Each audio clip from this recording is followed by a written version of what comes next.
Hey Wesley, I'm just gonna shoot you a quick video because it's easier for me to make on some of these things. So, real quick, some of your main stuff you were talking about, as far as this whole quote that you got from the machine shop. So most of this stuff on here that's like these big ticket items is stuff that I did myself. Balancing a crankshaft, I don't really think that's necessary at all in this car. You balance a crankshaft for high-end engines. This is an LS that's going to make 450 horsepower if you do a full intake. Um, if your transmission can handle it, it's like even a nicely rebuilt one um, from like one guy that does it, Dave at Triple Edge. So that's, in my opinion, completely useless. The reconditioning connecting rods. I don't know what the reconditioning is. It's $280. I don't know if that's balancing them or what that is, but you just clean your rods off, clean your pins off, maybe get some new clips in them, to hold the pin. Get some new, $25 stock bearings, which you want stock, you don't want racing bearings. In my opinion. They're going to wear out a lot faster. You have to change them down the road. Stock bearings in these cars go 250, 300,000 all day long with almost no wear. Clean pistons, $10. Yep, do all that yourself. Um, Bearing clearance. Yeah, it's checking bearing clearance. If you're using stock, again though, I use plastic gauge for everything. So tested plastic gauge when my crank was in with my caps on. Um, you can look up the actual schematics. I think I actually have them. I think it's somewhere between, I can't even remember what the numbers are right now. It was a minute since I did it, but file fit rings, I did that myself. Did that with I got a diamond ring filer on Amazon, believe it or not. Got some gauges to test the difference and a little insert tool. So I put the ring in, test the gap. Um, Line hone. Again, I don't think you need that. I mean, if you're unless your block was warped or you're going different rings or you're going to different bearings or something. I don't really think you need to line home the inside of that. You should be able to just drop that. If it's all cleaned up, you should be able to just drop your bearings in, your stock bearings, drop your crank in, put the bearings on the insides of the caps, drop the caps down, stock bolts came with it, clean them up, put them in, torque them down to spec. Make sure you got some Make sure you got some engine lubricant stuff in there. Not on the underside though. Make sure there's nothing. Make sure the undersides of the bearings that touch the metal are totally clean. And your braking grease, whatever it's called. It's tired. Can't remember anything. I'm tired. Deck block, cylinder head surface. Okay, so this is the big one. I did this myself too. So I got a Mike 6 aluminum block, which is like, and I got one that was like 14 inches, I think. And it's just a big slab block, but it's mic, so it's very, very, very flat. It's like laser flat. And I got some sticky, like 400 grit sandpaper from Harbor Freight, cut it to fit widthwise, stuck it on there, and then you WD-40 the top of the head, or sorry, the top of the deck of the block. WD-40 the hell out of it, and then no pressure. Count your strokes. Go the other way at an angle. One, two, three. So I'd go all the way to the end, all the way to the front, leaving a little bit of a gap in each side, and then I do the other, and I'd flip around the other way and do it again with the same amount of time. So I did that to kind of take my surfaces down, and I just did it till all the surfaces were flat. Used a razor blade to clean it beforehand. Just got to be really careful with a razor blade. But I did do that, and again, use WD-40. Trust me, WD-40 and everything when it comes to that stuff. But you got to be careful. You can nick it. That aluminum's soft compared to a stainless steel razor blade.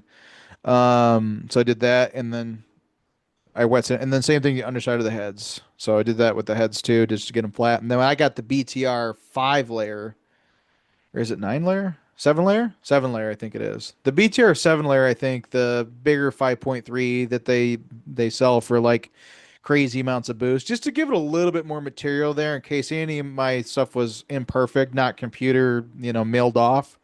Like if you were to pay for it. So I did that myself. So heads of the decks, did that myself. Mike 6 block, eBay works great. Because that's just 100. It's 160 just for the head surface. Engine block, hot tank. Yeah. So I had him hot tank. I had him polish my crank journals. I had them install the cam bearings. They gave it back to me. That was it. I think the bill was like 320. Did everything else myself just from YouTube and Amazon. Research. I did all the cylinder heads myself. I got this cylinder, the spring compressor, the retainers, stock. I lapped the valves myself, kept them all in order for the right one that they went in. Um, Installed all those myself. But again, vacuum testing the valves, that could make sense. 52 bucks, have them just take care of the cylinders, the hot tank, uh, just check in the crank and basically they give you back the block cleaned up and with the cam bearings installed and they give you back two heads with all the valves in them and the springs in them and it ready to go with new seals and everything. That's probably what I'd do for 700 bucks. That way you can just not waste all that time that you take on heads doing that, figuring it all out and doing it yourself. They'll, if it's reputable, they'll do a good job. All this other stuff though, you can pretty much do yourself or you don't need. Mic crankshaft. That's polished crankshaft, yeah, 40 bucks. Yep. Balanced crankshaft 340. This bill is like what you would do in a high performance engine, where you're checking everything, you're balancing the crankshaft, you got forged pistons, all that type of stuff. And some of your other questions real quick. Um, the cam that I went with the Truck Norris cam, I went with the Truck Norris cam because I might not need to change my stall in my torque converter. Um, and kind of keep it the same. It's also right before you have to buy really heavy duty springs unless you bought it all in a kit. So it's kind of right before you get a bigger enough cam where you really need to make sure that your springs are upgraded. And as soon as you upgrade a springs to a bigger lift cam, now it's way more money. So the kit is way more money, even though the cam is just a little bit bigger. And with these cars, honestly, I just think like that area of like that Truck Norris area lift wise is like pretty decent. You can tune it to be pretty lopey if you want still. And unless you're, and the cam really won't make much of a difference unless you're doing like a full intake swap on this thing, which you can do. Most guys do. But the real bottleneck of these cars isn't really the cam, and it's really the airflow. It's the intake. So, and I'm not doing that right away. This is just going to kind of be a fun Sunday daily driver for me that kind of lopes, at stop signs and stuff. So I didn't care about how big the cam was, but I wanted it big enough where I could definitely hear a definite lope like a classic car, and I think I can get that out of a Truck Norris. Um, so yeah, I went with that whole kit from BTR, bought it all together, put the cam in myself. Obviously, you saw that. Um, and yeah, I appreciate the good words here, man. I spent a lot of time on it. Um, it's labor of love. So it's more of a restoration project than it is anything. Um, I did put clear coat over most of my stuff. I went with VHT, pretty much the thing that I think works the best. The best painting stuff I have, I think, was VHT. There's a couple things we'll see when it heats up if we actually get it fired up, if it'll last. But the VHT engine enamel for mostly everything. Um, VHT engine enamel, primer, color, clear coat, and I didn't put a ton of clear coat on. These cars are kind of prone to being a little hot because the radiator system's kind of garbage. So I'm a little wary about painting too much stuff too thick and just keeping, containing all the heat.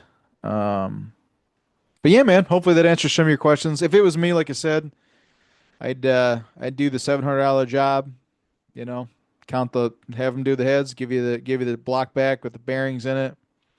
Um, Polish the crankshaft, buy some stock stuff that came with the car and put the short block back together yourself.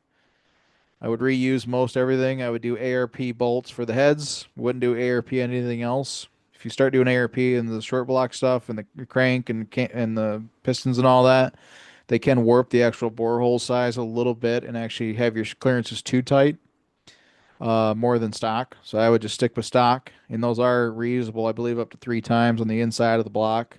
Not the stuff all on the outside. Those have to pretty much be changed, but are supposed to be. Um, but the crank bolts, the rod bolts, those should be able to be reused. So yeah, hopefully that answers your questions, dude. Good luck with it. If you have anything else, just let me know. I'm kind of shitty at responding, but if you need help with it, I've been through it, so I know a lot of little weird stuff about it just after doing it for so long. And again, man, I'm kind of a perfectionist, so yeah, I took a lot of time doing it, took a lot of pride in it. But it also just came from not having the transmission figured out and just having to like sit there for like 6 months, still just sitting here just tweaking little stuff on the actual engine as it's sitting on the stand. So I knew I had a lot of time to spend on it because I wasn't going to figure out a transmission anytime soon. The only person I really want to build my transmission is where everybody goes, which is Dave at Triple Edge Performance in Indiana. But his lead time is like 8 to 10 months. It's like 3,400 bucks. He takes half down when you drop it off, half when you pick it up. So it's a long time. It's expensive, and I'm not even so sure that everything I did is going to go right. And it's like I almost want to just put it in, fire it up, um, before I actually commit to fully buying a rebuilt transmission from him and spending that kind of money. It'd be nice to know the thing runs and it's all right and all that before I do all that type of commitment. But so I'm still trying to think it out, figure it out, see how funds come up, how I'm going to do it. But yeah, dude, good luck and hit me up if you need anything else. Happy to answer for you if I can.